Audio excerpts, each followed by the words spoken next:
성가대가 아주 시원한 한여름의 냉수 같은 그러한 하나님께 찬양을 올려드리므로 우리 마음이 이렇게 더 온전히 주 앞에 설 수 있는, 또 말씀을 들을 수 있는 마음의 준비로 이렇게 세워주신 줄 믿습니다.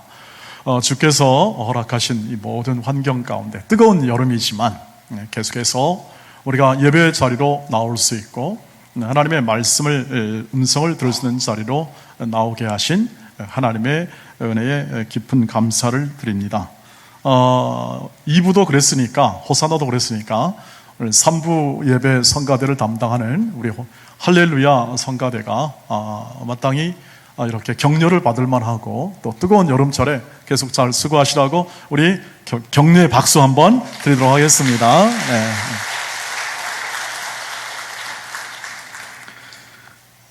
오늘 이 본문은 33장 1절부터 시작하는 본문이며 오늘 우리가 읽은 것까지를 다 포함해서 전반적으로 하나님과 모세의 대화 내용이 주된 내용을 다루고 있습니다.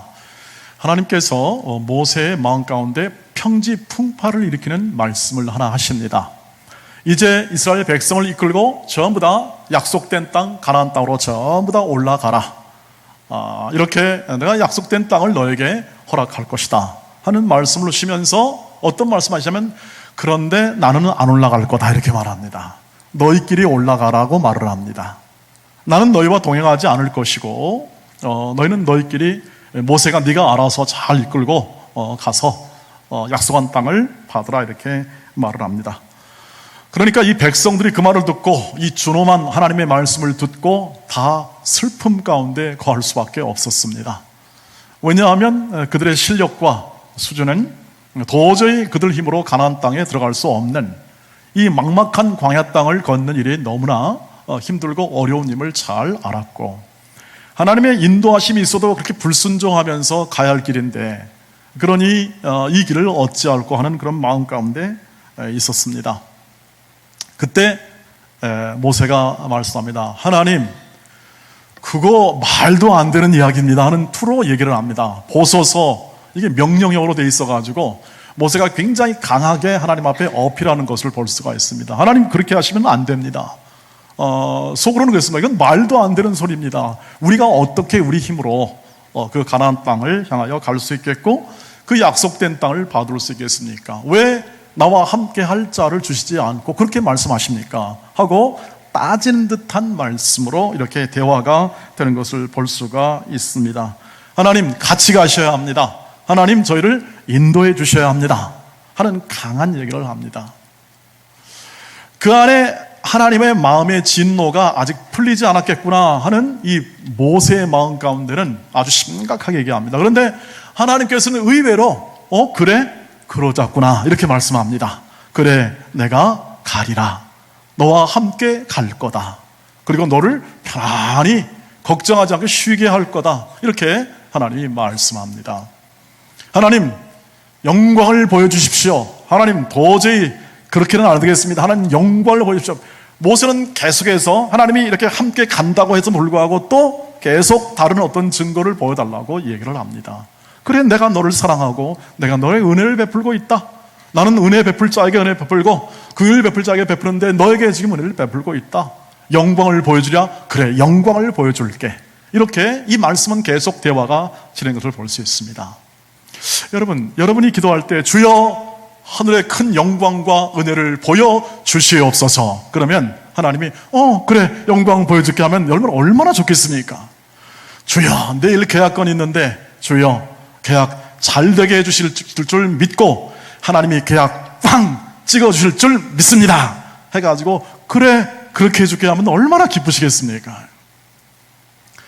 여러분, 지금 이 대화의 내용을 보면 이 모세의 기도나 청원, 하나님 앞에 구함에 대한 것을 보면은 모세는 진짜 복받은 사람이네, 그런 생각을 지울 수가 없는 겁니다. 한나라의 지금 이스라엘의 운명은 뒤로 하고 이 모세가 간구하는 것마다 그래, 줄게, 그래, 내가 시행할게 하는 그런 아주 뜻밖의 그 마음의 하나님의 표현을 하는 이것을 우리가 보지 않습니까? 마치 오래간만에 손자 손녀가 집에 왔는데 할아버지 장난감 사줘, 손잡고 딱 갑니다. 가서 장난감 필요해요. 그래? 장난감 사라. 너 더 필요한 거 없니? 비행기도 사라. 자동차도 한 대 사줄까? 하는 그런 마음과 같은 뉘앙스로 오늘 본문은 읽히게 됩니다. 왜 그랬을까요? 왜 하나님이 그렇게 모세에게는, 이 백성에게는 싹 진멸할 거다 하는 그런 진노함 속에서도 이 모세는 그렇게 이렇게 소위 말하면 살갑게 대할 수 있는 그런 대화의 이 파트너로서 그렇게 대할까요? 그것은 모세가 바로 모든 이스라엘을 복주시고 온전한 자녀로 세우기 위하여 하나님께서 그 약속을 이루시는데, 그 약속을 이루시는 중보자로 세웠기 때문에 그렇습니다. 모세를 중보자로 세웠기 때문에 그렇습니다. 요즘에 중보, 중재라는 말이 굉장히 많이 필요한 때죠. 우리나라가 지금 일본과 아까 우리 장밋도 했습니다만 무역 분쟁 아니죠. 일방적으로 지금 이렇게 보복하는 그런 과정 속에서 갈등이 있습니다. 그런데 어디로 중재단을 급파합니까? 미국으로 보냈습니다. 사람을 보내가지고 미국 보고 중재 좀 해달라고 합니다. 양측을 다 이해시키고 또 잘 협상해서 좋은 결과를 좀 내달라고 그렇게 표현했습니다만 별로 반응이 없다고 합니다. 그냥 알았다고만 하는데, 지금 그 중재, 중보, 협상 혹은 서로 타협, 양측을 이해시키는 그러한 개념으로 우리는 중보, 중재의 의미를 사용합니다만, 오늘 말씀드린 이 중보자라는 것은 하나님의, 이 성경적으로 말하면 하나님의 말씀을 그 약속된 언약 자손에게 시행, 베풀고 말씀을 전하고 이 백성들의 마음과 심령을 하나님께로 향하도록 이끄는 역할을 하도록 하나님이 그 백성 가운데 세운 사람을 중보자라고 합니다. 하나님께서 그 말씀을 통하여 이루시는데, 이 백성을 말씀으로 이루시잖아요.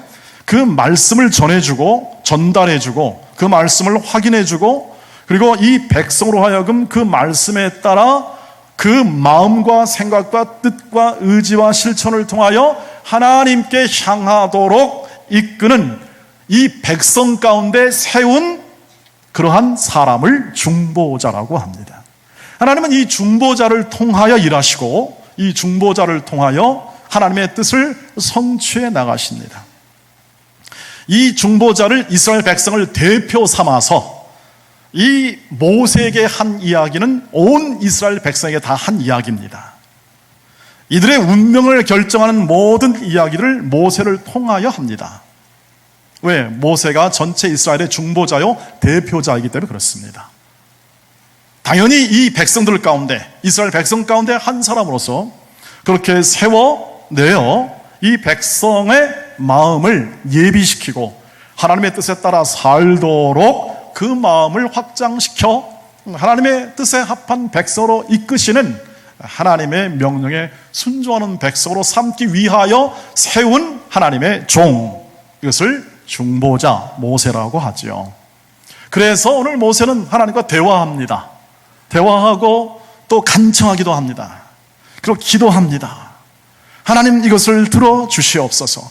이 백성을 진멸하지 마시옵소서. 불순종하고 악하고 그리고 목이 곧은 패역한 백성이긴 하나 하나님의 약속이 있는 백성으로 당신께서 말씀하셨고 당신께서 이 백성을 이끌겠노라고 하십니다. 주여, 주여, 이 백성을 버리지 마옵소서. 중보자의 기도죠. 그래서 하나님 이렇게 말씀합니다. 야, 알았다. 내가 이제 이 백성을 싹 진멸하고 너를 통하여 내가 다시 온 백성을 세우겠다고 말을 합니다. 그리하지 마옵소서. 내 생명도 이 공동체, 이스라엘 공동체 안에 속하였나이다. 나는 이 백성 가운데서 부르심을 받았고 이 백성의 운명과 함께할 존재로, 중보자로 부르심을 받았으니 주여 그러하시던 나부터 생명책에서 내 이름을 제하여 주옵소서. 이런 마음을 가진 이유가 바로 하나님이 그 백성을 인도하기 위하여 세운 중보자이기 때문에 그런 그 마음의 토로가 가능하지요. 하나님이 그래서 이 백성을 사랑하시는 방법, 하나님이 이 이스라엘 백성을 약속된 그 땅에 인도하기까지 끝까지 붙들고 놓지 않겠다는 의지가 이 중보자를 세움으로 이 백성들에게 전달되는 겁니다. 이 중보자가 있는 한 이 백성은 어떻게 합니까? 하나님의 언약과 인도하심에 계속 붙들려 있다는 사실을 확인하게 될 겁니다. 모세가 계속 구하고 인도하는 한 이 하나님의 백성은 언제나 어떻게 합니까? 하나님의 뜻을 따라 사는 백성으로 계속 가게 될 겁니다. 그것을 확인해 보는 것이 오늘 이 본문의 내용의 가장 중요한 우리가 취할 우리의 적용이 되겠습니다. 하나님은 중보자를 통하여 이 백성을 사랑하심을 보여줍니다. 그럼 우리는 오늘날 어떻게 우리가 이것을 확인할 수 있습니까? 오늘 우리는 주 예수 그리스도가 이 땅에 오셔서 우리 교회와 우리 온 성도들의 중보자이심을 성경에서 확인할 수 있습니다. 우선 모세가 그것을 미리 확인했습니다. 모세가 이렇게 말합니다. 신명기 18장 15절은 이제 모세가 죽기 전에, 운명하기 직전에 이렇게 예언한 또는 설교한 말씀인데, 신명기 18장 15절에서 이렇게 말합니다. 한번 보시죠. 시작. 내 하나님 여호와께서 너희 가운데 내 형제 중에서 너를 위하여 나와 같은 선지자 하나를 일으키시리니 너희는 그의 말을 들을지니라. 아멘. 모세가 한 말인데요, 이 이스라엘 백성에게 너희들 가운데, 모든 이스라엘 민족 가운데, 유대 민족 가운데 내 형제 중에서 너희들을 위하여 나와 모세와 같은 선지자 하나를 일으킨다. 모세는 선지자입니다. 제사장이며 선지자입니다. 그리고 중보자입니다. 그 역할을 감당하는 것이죠. 하나를 일으키시니 너희는 그의 말을 들을지니라. 이렇게 말을 합니다. 이 나와 같은 선지자 하나가 최종적으로 오신 온전한 선지자가 누구냐? 예수 그리스도이십니다. 이 말씀이 이미 이때 약 1400년 전에 예언이 되어서 이 약속된 말씀을 이루시기 위하여 중보자로 오신 분이 바로 예수 그리스도이시죠.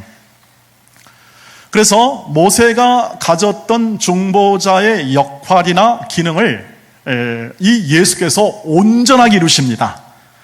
모세는 인간인지라 불완전했습니다. 모세도 열나기도 했고, 열불나기도 했고, 또 실언하기도 했고, 또 그 마음 가운데 분노가 일어나서 그냥 뭘로 그냥 쳐버리기도 하고, 그래서 결국 가나안 땅에 못 들어가는 징계를 받기도 합니다.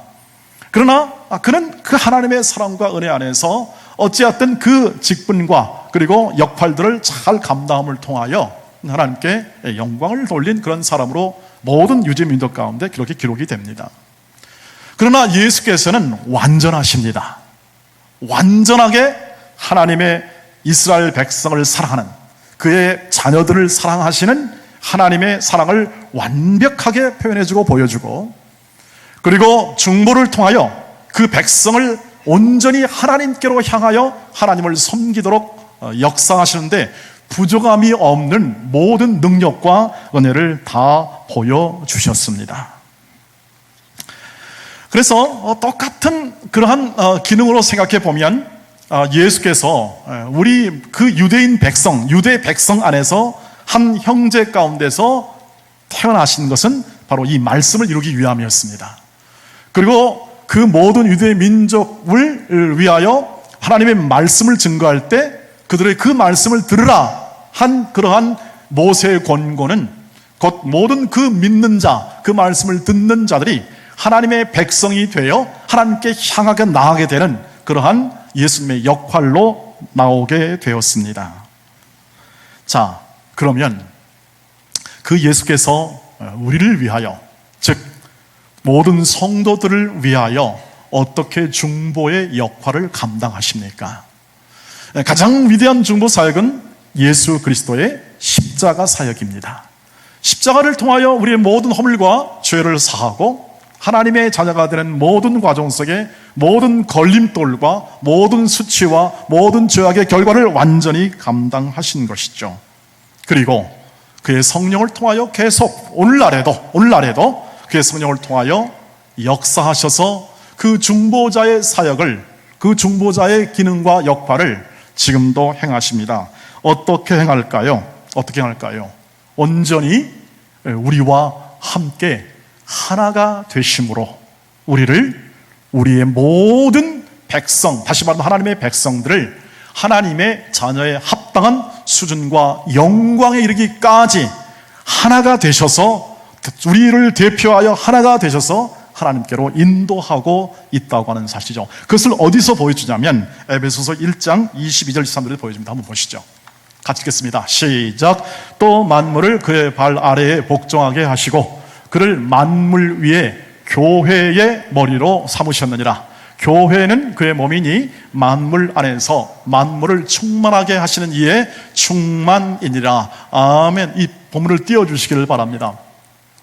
주님이 어떻게 그 중보, 우리를 하나님 곁으로 가게 하고 어떻게 했냐? 십자가를 통하여 이루신 그 능력과 그 은혜를 따라서 어떻게 합니까?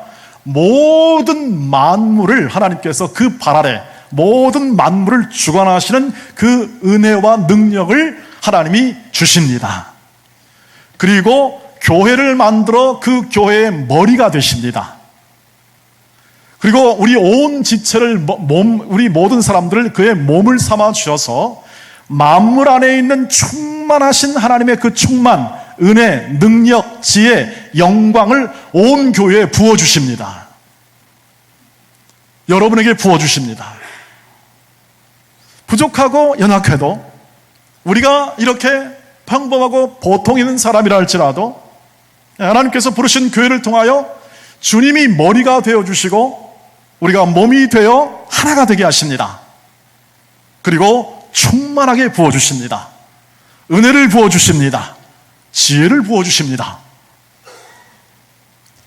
이 말이 여러분 귀에 어떻게 들리는지 모르겠습니다. 제가 확인하고 싶은 건 이것만큼 세상 그 어떤 것보다 귀하거나 가치 있는 일이 없다는 사실만은 말씀드리고 싶습니다. 하나님이 그 아들을 보내서 중보자로 하나님과 우리 사이에 가장 완벽한 화목과 그 사랑과 은혜와 순종의 삶을 살아갈 완벽한 존재로 예수를 보내주시고 예수께서 우리의 머리, 우리 온 교회의 머리가 되어줬다는 사실은 가장 가치 있고 우리에게 가장 안전하고 평화의 마음을 가질 수 있는 그런 관계로 만들어 주었다는 것입니다. 여러분, 좀 불안하십니까? 요즘에 일본이 저렇게 그냥 세게 나오니까 불안하십니까? 저도 불안합니다. 왜 불안하냐면 저거 일본이 좀 강한 나라거든요. 센 나라입니다. 세계 3등 나라가 세계 10, 한 1, 2등 나라한테 지금 보복하고 있으니까 이거 참 견디기 힘들 것 같습니다. 그런데 여러분 이런 걸 생각해 주십시오. 하나라는 뜻은 동맹을 맺었다 이렇게 평가하시면 되겠습니다. 동맹이 있다는 것, 다시 말하면 우리 편이 되어주신다는, 우리 편이 있다는 것, 이것을 한번 잘 생각해 보시길 바랍니다. 저는 하나님 편에서 대한민국이 걸어왔던 이 모든 길, 과정, 1948년 정부가 수립이 되고 대한민국이 탄생이 되어 지금 현대사를 기록하며 갔던 모든 여정은 지금 상당한 동맹인 미국의 도움을 받아왔습니다. 그것은 현대사입니다. 역사입니다. 저는 지나간 역사를 제가 뒤집을 수는 없고 우리 모두가 뒤집을 수가 없습니다. 하나님께서 지금 이 대한민국을 나라로 한 나라를 그 안에 기독교인들을 두고 하나님의 자녀를 두고 인도해 오셨음을 믿습니다.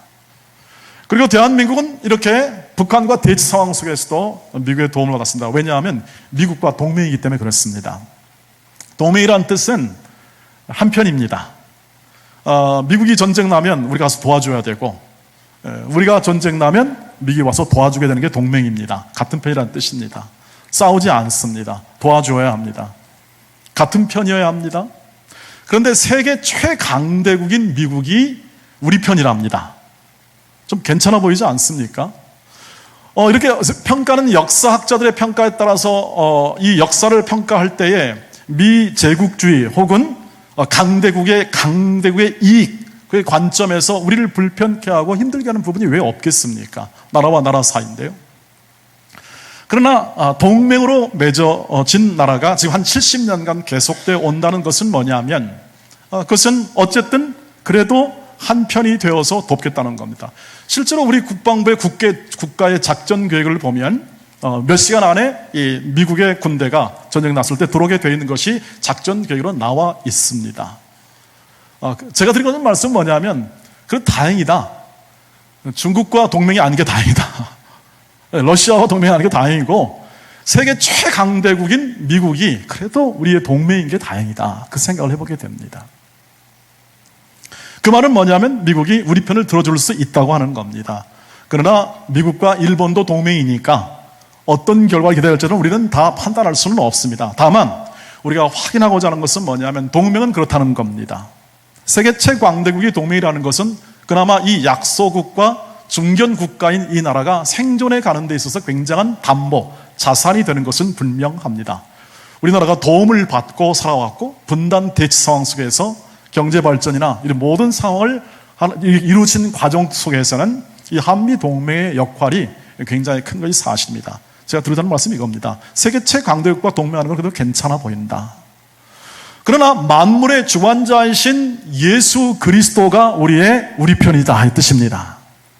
하나님, 우리 머리 되시다는 것은 뭐냐면 우리가 그분과 뗄래야 뗄 수가 없다는 뜻이고, 그분이 우리의 대표자라는 뜻이고, 이것이 바로 동맹이라는 뜻이고 십자가의 피로 맺어진 혈맹이죠.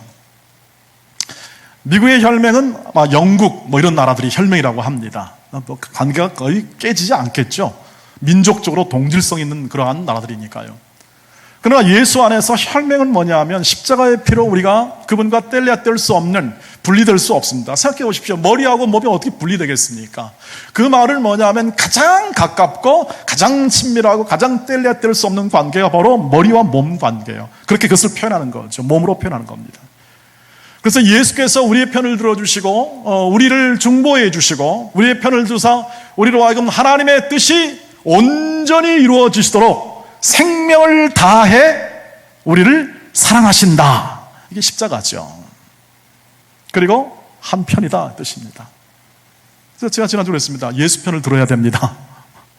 동맹은 그 편 들어줘야 됩니다. 힘들더라도. 그래야 나중에 어려울 때 도움을 받을 거 아니겠습니까? 이건 인간적 이치인데, 이 하나님의 사랑과 그 은혜는 일방적이고 크고 놀랍고 신비스럽고 가장 위대한 그러한 사랑이라, 하나님이 맺어주신 이 놀라운 이 중보를 통하여 우리를 예수의 가족으로 삼아주시고 하나님의 아들이심으로 말미암아 우리가 하나님과 예수와 우리 모두가 한 가족이 되어 한 편이 되어 이 거칠은 세상 속에서 하나님의 자녀로 온전하게 살아가고 온전하게 세워주시는 것을 주 예수께서 머리가 되어셔서 책임져 주십니다. 이게 바로 그분의 중보사역입니다. 어떻게 해요? 두 가지를 가지고 합니다. 말씀과 기도를 합니다. 기도 가지고 합니다. 에베소서 5장 26절입니다. 한번 보시죠. 시작. 이는 곧 물로 씻어 말씀으로 깨끗하게 하사 거룩하게 하십니다. 여러분, 말씀이 들을 때 거룩하게 하시는 겁니다. 말씀이 여러분 가운데 있을 때 확실하게 되는 것입니다. 둘째는 기도입니다. 로마서 8장 34절 말씀을 보십시오. 시작. 누가 정죄하리요? 죽으실 뿐 아니라 다시 살아나신 이는 그리스도 예수시니 그는 하나님의 우편에 계신 자요 우리를 위하여 간구하시는 자시니라. 주님이 친히 간구하다 말할 때 그 간구가 중보라는 뜻의 단어입니다. 친히 중보하신다. 한 몸으로 중보하신다. 절대 우리 곁을 떠나지 아니하시고 그의 영을 통하여 우리를 세워내신다는 것과 똑같습니다. 사랑하는 우리 온돈의 가족 여러분, 이것이 우리의 소망이고 이것이 우리의 자랑입니다. 주 예수께서 우리를 위한 중보자 되어주셔서 하나님 앞에서 우리를 위하여 친히 간구하시며 우리의 삶 속에 있는 모든 어려움과 고통과 힘든 환경 속에서 하나님의 뜻을 이루시도록 말씀과 기도로 우리를 세워내십니다. 하나님 곁에 가도록 이끄십니다. 그리고 하나님과 더불어 하나님을 사랑하며 이 세상 그 어떤 가치보다 뛰어나고 위대한 가치를 발판 삼아 살아갈 소망을 가지고 담대히 살아갑니다. 그 마음으로 이런 난국도 대하시기를 주의 이름으로 축복합니다. 하나님 편에 서는 겁니다. 대한민국이 하나님 편에 서는 거죠. 그러면 현실적으로 이 중보하는 예수 그리스도의 중보 말씀과 기도 사역이 어떻게 현실 교회에서 이렇게 이루어지는가 하는 겁니다. 지금 우리 돈교회를 통하여 이루시는 예를 하나 들어보도록 하겠습니다. 하나님이 그 아들을 통하여 우리를 세워내시고 우리를 더욱더 풍성하게 하시는 모든 일에 가장 중심적인 중보 역할, 중보자는 아닌데, 모세와 주님 같은 중보자는 아닌데 주님께서 세워주시는 가장 중요한 역할을 하는 사람이 있습니다. 그 사람이 바로 목사입니다. 한번 보시죠. 에베소서 4장 7절 그리고 11절 12절 말씀 보십시오. 각각 있습니다. 시작. 우리 각 사람에게 그리스도의 선물의 분량대로 은혜를 주셨나니 라고 되어 있습니다. 이것은 뭐냐면 예수님께서 올라가시면서 승천하시면서 예수님께서 선물을 주십니다. 각 사람에게 은혜를 주시는데 각 사람이 각각 역할과 또 은사를 따라 선물을 주시는데 그것의 내용을 11절에서 봅니다. 시작. 그가 어떤 사람은 사도로, 어떤 사람은 선지자로, 어떤 사람은 복음 전하는 자로, 어떤 사람은 목사와 교사로 삼으셨으니 이는 성도를 온전하게 하여 봉사일을 하게 하며 그리스도의 몸을 세우려 하심이라. 아멘. 그래서 말씀을 띄워주십시오. 보시면 주님께서 어떤 사람은 사도로, 어떤 사람은 선지자로 세웁니다. 그런데 사도와 선지자는 이미 끝났습니다. 직분상 끝나서 역할이, 기능이 이제 직접적으로는 없습니다. 그러나 복음 전하는 자는 지금도 항상 있지요. 보면 선교사들과 이렇게 지금 우리 김원일 장로님과 김영사님 두 분이 나가 계시는데 굉장한 이 복음에 대한 열정이 강합니다. 그러나 복음 전하는 자로 세우는 특별한 선교사님들이나 또 순회 복음 전달이 있습니다. 그 다음에 마지막으로 어떤 사람은 뭘로 세웁니까? 목사와 교사로 세웁니다. 목사와 교사는 한 단어입니다. 목사이면서 동시에 교사합니다. 그래서 교회의 모든 가르치는 직분은 다 목사의 직분에 해당합니다. 장로님들은 다스리는 직분이고 치리하는 직분이고 목사는 가르치고 다스리는 직분을 통합하여 당회를 인도하는 직분이죠. 그런데 이 목적이 뭐냐면 성도를 온전하게 합니다. 예수님 닮게 하는 겁니다. 하나님께 가까이 하게 만드는 겁니다. 그리하여 뭘 하죠? 봉사일을 하게 하죠. 그리스도의 몸을 든든히 세웁니다. 교회를 든든하게 세웁니다. 그러니까 교회를 축복하고 교회를 세우는 모든 일의 핵심은 바로 목사에게 있습니다. 그 말씀을 가지고 기도를 가지고 함께 예수님의 그 사역을 오늘 현실화, 이 교회에서 현실화시킨 것이 바로 목사의 사역이죠. 그 말의 뜻은 뭐냐면 목사가 말씀을 증거하고 목사가 목회를 감당하고 있다는 것은 뭐냐면 그 공동체를 하나님이 사랑하시고 붙잡고 계시다는 증거입니다. 그걸 놓치지 마시기를 바랍니다. 하나님의 말씀을 따라 행하는 모든 사람들 속에서 주께서 사람들을 세우시되 그 형제 가운데 똑같은 우리 신분이 똑같습니다. 저도 부족하고 연약하지만 하나님께서 세우는 겁니다. 세우셔서 그 형제 가운데 어떻게 합니까?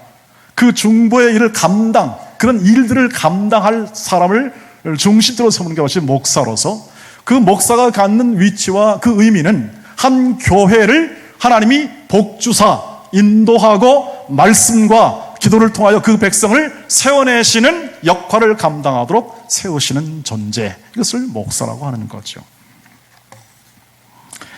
그러므로 이렇게 해주시기를 바랍니다. 목사의 메시지를 하나님의 말씀으로 들어주시기를 바랍니다. 그래야 열매를 맺습니다. 그 증거가 데살로니가전서 2장 13절 말씀을 보시기를 바랍니다. 같이 읽겠습니다. 시작. 이러므로 우리가 하나님께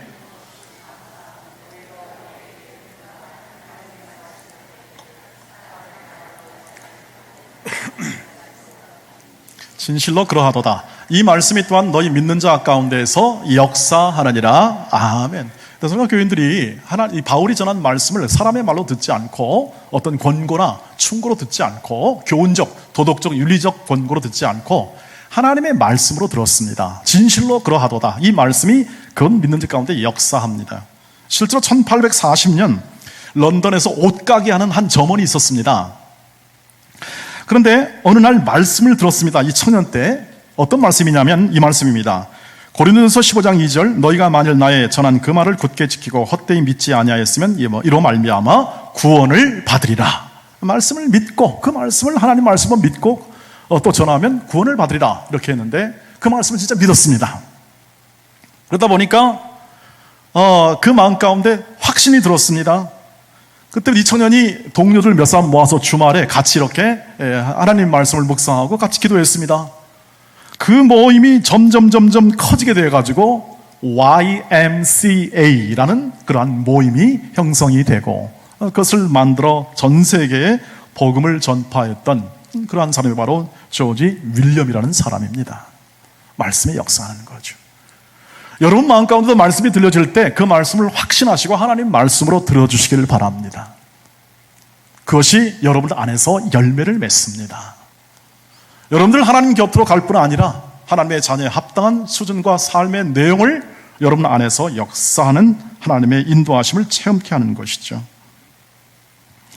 그리고 목사를 이해하고 존중하시기를 바랍니다. 그것이 성도의 유익입니다. 유익된 관점에서 데살로니가전서 5장 12절 13절 말씀을 보시길 바랍니다. 같이 읽겠습니다. 시작. 형제들아 우리가 너에게 구하노니 너희 가운데서 수고하고 주 안에서 너희를 다스리며 권하는 자들을 너희가 알고 그들의 역사로 말미암아 사랑 안에서 가장 귀히 여기며 너희끼리 화목하라고 합니다. 말씀을 전하는 자들의 그 역사, 그 사역으로 인하여 사랑 안에서 가장 귀히 여기라는 겁니다. 달리가 아니라 그 말씀 사역 때문에 그렇습니다. 그 사람의 능력과 자격의 문제가 아니라 누구라도 하나님이 세우시면 그 사역을 감당할 수 있는데 하나님이 세우신 말씀 사역자를 가장 귀히 여겨 존중하고 서로 화목하여 할 때에 하나님의 말씀이 열매를 맺습니다. 풍성히 열매를 맺는다는 것을 얘기를 하고 있죠. 우리 동원의 가족 여러분, 하나님의 말씀을 하나님의 말씀으로 들으시기를 바랍니다. 그것이 바로 여러분의 내면 안에 있는 믿음이 있다는 증거입니다. 믿음이 있다는 증거.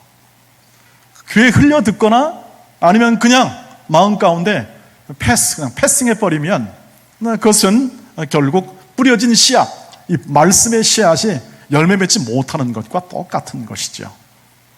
여러분 마음을 활짝 열고 언제나 말씀을 하나님의 말씀으로 받으십시오. 그리고 풍성히 열매 맺는 여러분을 확인해 주시기를 주의 이름으로 축복합니다. 마지막으로 더 중요한 게 있습니다. 목사뿐 아니라 여러분 모두를 전 세상을 향한 중보자로 부르십니다.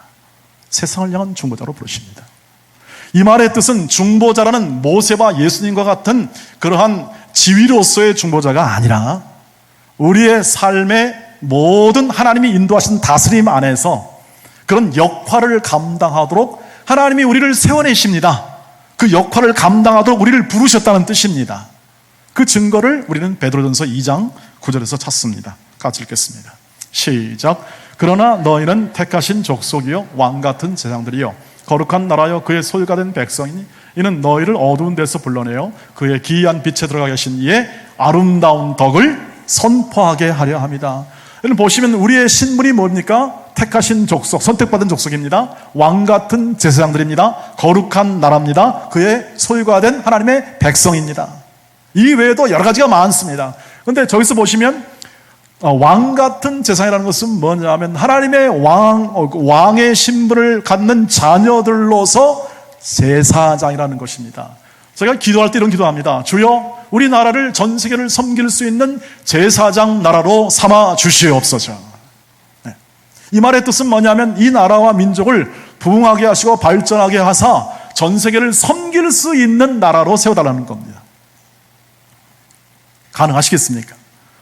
우리나라 실력으로는 불가능합니다. 그런데 하나님이 하시면 합니다. 하나님은 한 나라를 쥐고 한 주권자를 쥐고 흔들거나 혹은 없앨 수도 있고 하나님은 전능하신 하나님이십니다. 하나님은 무한하신 능력을 가지고 계셔서 한 나라를 쥐고 한 나라를 바꾸는 것은 문제가 되지 않습니다. 그래서 기도하는 것이죠. 그 하나님께 이 나라와 안위와 보존과 이 나라가 앞으로 걸어갈 미래에 대한 하나님의 인도하심을 구하는 것 아니겠습니까? 그것이 바로 섬기는 나라가 되게 해달라는 것이죠.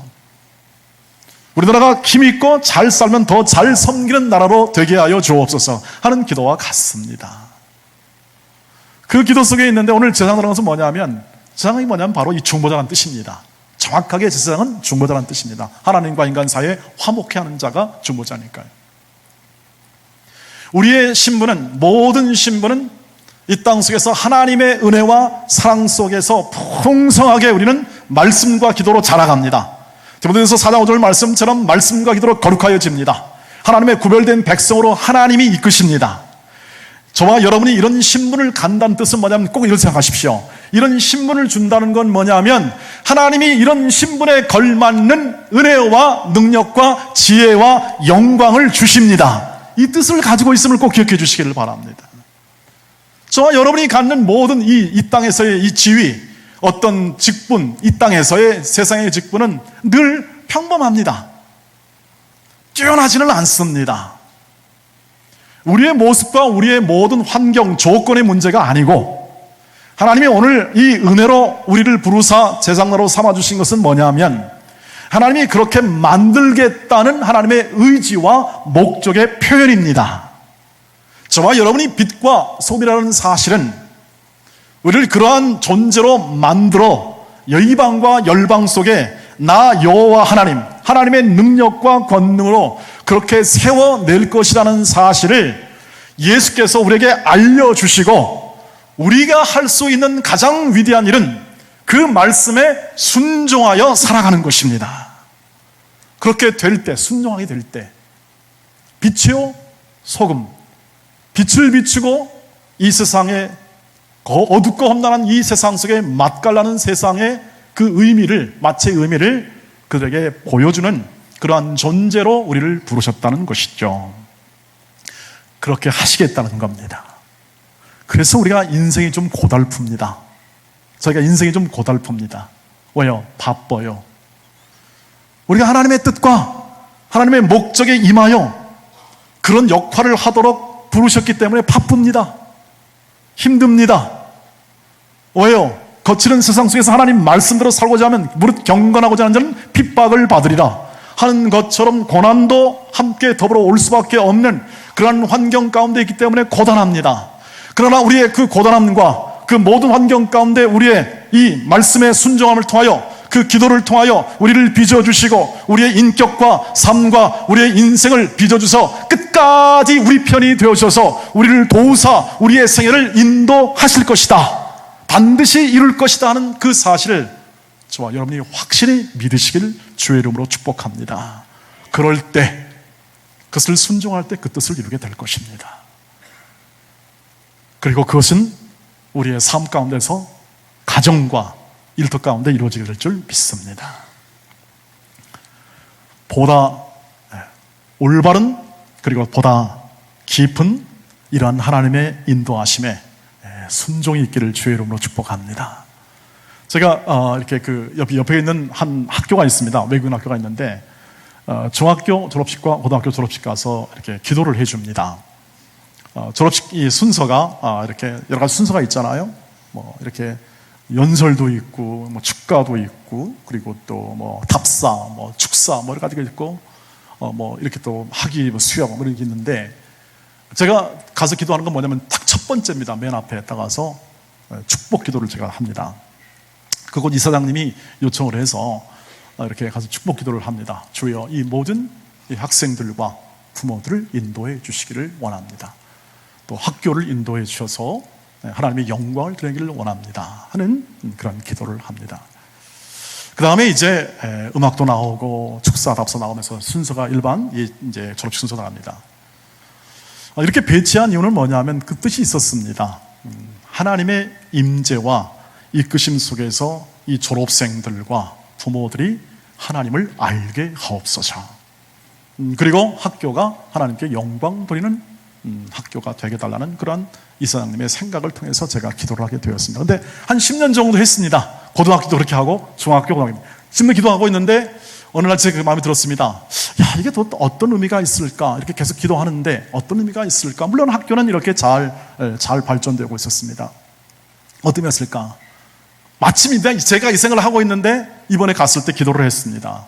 고등학생들을 이제 다 기도를 하고 있는데 이사장님이 와서 인사하는데 이렇게 하더라고요. 목사님, 고맙습니다.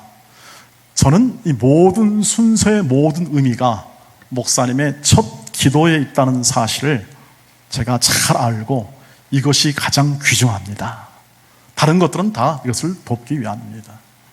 하나님께서 우리 학교를 통해서 영광을 받으시고, 여기 무슬림도 많고 또 다른 나라에서 온 대사들도 많은데, 이 아이들을 통해서 그리스도의 복음이 간접적으로도 증거되고 그러기를 원합니다. 그런데 목사님은 하나님의 이름과 예수의 이름으로 기도하고 있으니 이것이 제일 중요합니다. 그 마음을 가지고 하고 있습니다. 꼭 내년에도 오셔서 기도해 주시기를 바랍니다. 우리 학교를 위해서 기도해달라고 그런 말씀하더라고요. 여러분, 이 학교를 운영하는 이분은 결국 하나님께서 그 학교를 인도하시고 그 학교를 통해서 하나님이 증거되기를 원하는 목적과 마음을 가지고 그렇게 행하고 있습니다. 저와 여러분의 모든 삶, 모든 가정, 여러분 중보의 역할로 여러분들을 세워주심을 믿으시길 바랍니다. 일터도 마찬가지입니다. 우리의 능력과 자격과 힘이 아닌 그분의 사랑과 은혜로 부모로 세워주셨고, 또 여러분의 회사나 모든 직장 속에서 그러한 하나님의 인도하심 속에서 세우셨습니다. 그 뜻을 따라 중보자의 역할, 하나님의 영광을 함께 사모하며 모든 백성이 함께 하나님과 더불어서 함께 하나가 되는 그 목적을 위한, 그것이 인생의 가장 위대하고 가장 가치 있는 일이고, 그것을 위하여 하나님께서 지혜와 능력과 은혜와 또 자원을 베푸사 그 일을 우리 안에서 행하시다는 것을 확실히 신뢰하며 순종하는 믿음으로 이렇게 귀하고 복된 예수의 중보의 사역을 따라 기도와 말씀으로 거룩하여지고 또 풍성한 함께 섬기는 그러한 역할로 잘 세워지도록 순종의 삶을 뜨거운 여름에도 더해주기를 주의 이름으로 축복합니다. 기도하겠습니다.